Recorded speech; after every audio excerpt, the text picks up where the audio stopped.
әр адамның өлшеулі уақыты бар. Сол уақыттарымды мен бөлген кезде мен не ұлытау жасайын ба, немесе балбалан жасайын ба, немесе қарақатпен айналсам ба, немесе өзіме ән жазып, өзім әнші болам ба, соған менің уақытым жетпей қалды да.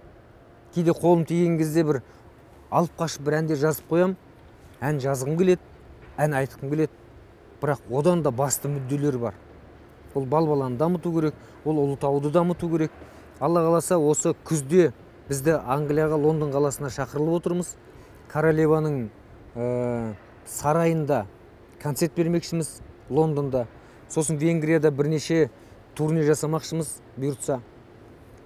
Оның сыртында Түркиядағы үлкен фестивальдерге шақырылып жатырмыз.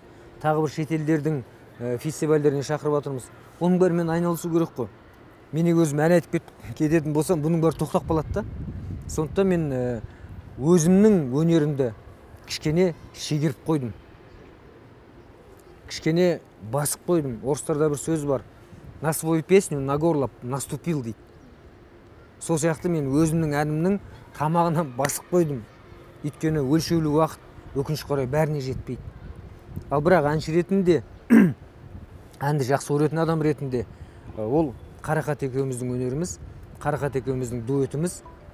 Ол да айналысуды қажет етеді. Мен әр жұмысты өзім отыруым керек, оның бәрін жасауым керек, сауындын екшеуім керек, әнді таңдап алуым керек деген сияқты Қарақат екеумізге жетіп артылып жатыр соның өзі. Құдайға шүкір. Ал енді АБК тобының ұсынақтап отырып, өзіме бір жақсы альбом жазу, ол ойымда жүрген бір мәселе, ойымда жүрген арман, Алла қаласа.